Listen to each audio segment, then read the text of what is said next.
So you actually see from a child's perspective why they're not doing things. I've got a handful of other reasons that they've done it. In fact, a few of yours are in here as well, but I put together a pretty comprehensive list. I thought it was worth spending some time on this. I'm looking across here at my other screen so that I can get this right. So the first one that I put down is one that I didn't see, although I got so many comments. You may have mentioned it, I might have just missed it, but they hate being told what to do. So it's not that they don't want to, and it's not that they're absorbed in other things. It's that they prize their autonomy so much. And they're so annoyed because they don't want to have to do the thing that we're asking them to do, which is kind of a bit like you and me, right? Like, have you ever had that moment when you're in the middle of something that matters to you? It might not be important, it might not be a high priority, but at the moment it's just something that you're enjoying. Something that matters to you. Alex is like, yeah, that's me. You're in the middle of something that you want to do, and someone says, hey, can you come and do this thing that I want you to do? And you kind of sigh, you roll your eyes, and you're like, but no, I don't want to do that. I'm a little bit focused on what's going on right here, right now. I'll give you a case in point, and this is going to make me sound really awful, but it's top of mind, and I'll mention it. My mum loves to make sure that I get in touch with my grandparents regularly. My grandparents are now well into their 90s. They're about 95, 96, if my numbers are correct. My grandpa, when I talk to him, he only talks to me for about 30 seconds and he says, right, I bye, and hangs up anyway. Doesn't matter if I'm mid-sentence, right, I bye, and he just hangs up because he can't hear. But he also can't communicate. His mouth doesn't work properly. It must be terrible for him. I really do feel awful for my grandpa. But when I call him, it kind of goes nowhere. It's really, really difficult. I can't understand him. He doesn't seem to be able to hear me, and he hangs up after 30 seconds. And my grandma, she's got a bit of dementia, and she's paranoid. Last time I called her, my grandma thought that we had to hurry. We need to jump off right now, or otherwise we're going to get in trouble. We've been on the phone for too long, or we're doing a FaceTime call on the iPad, been on the phone for too long, and they're going to come and get us and take us away if we don't get off the phone. In fact, it was so distressing for her to be on the iPad with me that after a couple of minutes I said, I know how worried you are about them coming to get you. Maybe we should wrap it up. I really want to talk to them. But I don't know, Mum will call me while I'm in the middle of something and say, you need to call your grandparents. Can you do it now? Or can you jump on and set up a time and dial in half an hour? And I don't like being told what to do. I love them, but I'll do it when it suits me, and I'll do it when I can, and I'll do it when I've got the capacity to put my head in the space where I can at least try and communicate. I don't like being told what to do. It's like when someone, well, you know what it's like. You've all highlighted, you get that. But I wanted to emphasize that because for the kids, it's the same. We see them on their phone, or we see them staring at Netflix, or we see them playing with their Lego, or building something on Minecraft, or doing whatever mindless, pointless, ridiculous, silly stuff that they're doing, or they're reading a book, and it's not even a good book. Like, again, going back to my little Emily, the 8-year-old, she's right into Wings of Fire and Pokemon. And as somebody who really values good literature, as somebody who really wants my kids to be enriched by what they read, it's doing my head in that this. I'm so glad that she's reading. I know I'm not supposed to complain about it, but it's doing my head that she's reading Wings of Fire and Pokemon. Surely there is something better out there than Wings of Fire and Pokemon. Anyway, I get in there. I get annoyed. I'm like, what are you doing? Why are you on your screen? Why are you reading that? I've just asked you to do something, and it matters so much more. My agenda is a higher priority.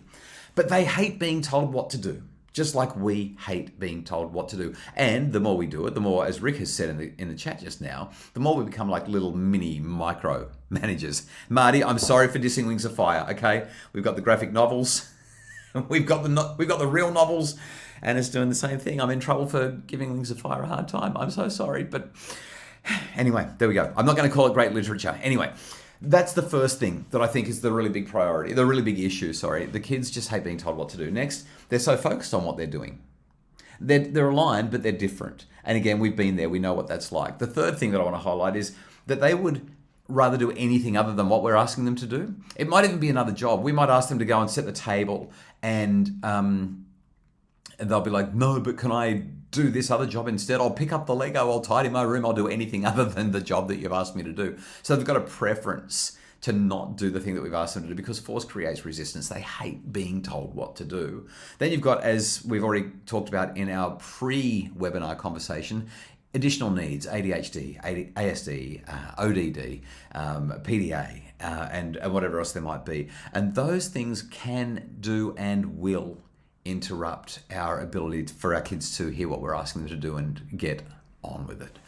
If you've been following me for any length of time, you'll be familiar with the HALTS acronym: hungry, angry, lonely, tired, and stressed. You know yourself that if you're feeling any of those things and somebody asks you to do something, you're less inclined to do it. And it's the same with our kids, but they have a whole lot less capacity to regulate. They have a whole lot less willpower, a whole lot less ability to choose the right way to go. And so all of these things, especially when they're combined with the stuff that's above, hungry, angry, lonely, tired, and stressed, combined with additional needs, or combined with a hyper focus on what they're doing, these things all add up. The next one that we're going to talk about is the quality of our connection with them. You see, if our engagement with our children is primarily focused on correction and direction, if we're always telling them what to do and then we ask them to do something else, they tend to respond poorly. They tend to push back. The quality of our connection is everything. So if you've been, again, following me for any length of time, not only do you know that HALTS stands for hungry, angry, lonely, tired, and stressed, but you know that connection is the currency of our relationships, just like dollars are the currency of our economy. You know that connection means feeling seen, heard, and valued. See, our kids often don't want to listen to us because they don't feel seen, heard, or valued. We're just, to go back to that comment again from Rick, we're just micromanaging their lives. We're always telling them what to do. We're always in their face. We're saying, why don't you do this when I ask you to? You're not doing the stuff I need you to do. You're not paying attention. You're not blah, blah, blah, blah, blah, blah, blah. And the kids just hear correction and direction. They just hear criticism. They just hear, I'm not good enough. And so the quality of our connection is vital if we want to make sure that our kids are going to hear what we're saying, which kind of answers the question that Anna has asked. What do we do, though, if they are hungry or angry or lonely or tired or stressed? The rest of this webinar will answer that, Anna, but I just wanted to acknowledge the question and highlight how important it is that you've asked it, because usually all of the solutions that I've got for you are going to respond to the challenges that I'm describing here. Larissa highlights that the tricky thing with that is that when they need connection most is often when they deserve it the least. So, as in Larissa's words, when I feel like connecting the least. I like the way you've said that, Larissa. But it always ends up worthwhile to spend that time with them. A quick trip out for a treat often helps for our kiddos, says Larissa. Alex adds, I think that's my problem at the moment. I'm always so busy and it's always about doing rather than just being. Okay, so the quality of connection is going to be a huge predictor of whether or not your kids will, quote unquote, listen. And Alex and Larissa have just beautifully demonstrated exactly where I'm going with that particular statement. The next one relates to just how many things we've already asked them to do. Like, they've already done 4 jobs and now we're asking them to do something else. And they're only 3 years old. Or they've already done that great big job that took them half an hour. And maybe you've even had that thing where you don't even notice. Like, just recently I walked into the living room and I started to kind of give a bit of a hard time to a couple of my older kids, 18 years old and about to turn 20. They're adults. They're sitting on their backsides. They're staring at screens and there's stuff that needs to be done. And I started to highlight to them, hey guys, you know what? You live here for almost nothing. They pay us a modest board.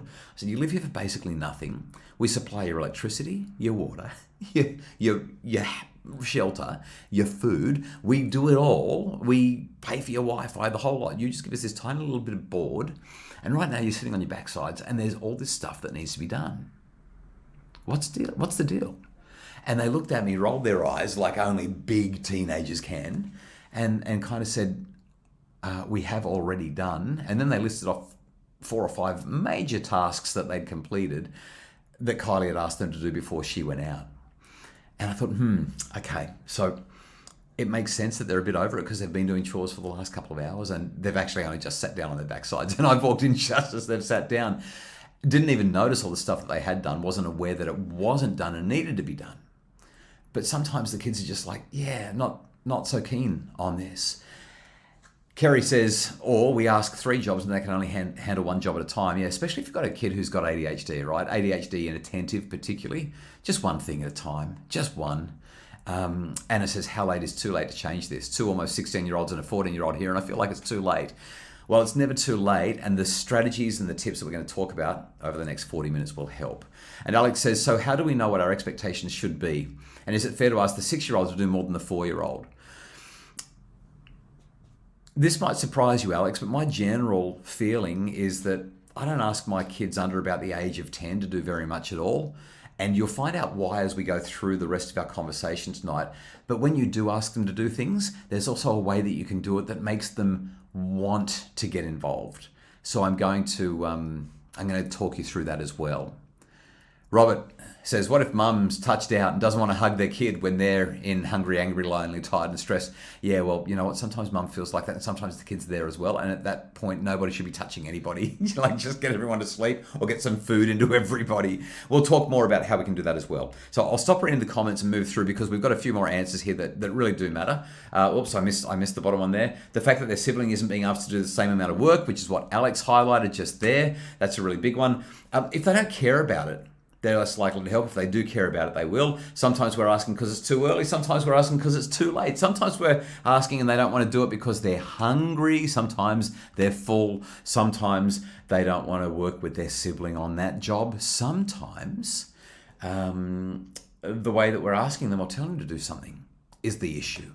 Sometimes they don't have the skill or the ability or the developmental capacity to do what we're asking. And there are so many more reasons. So many more reasons.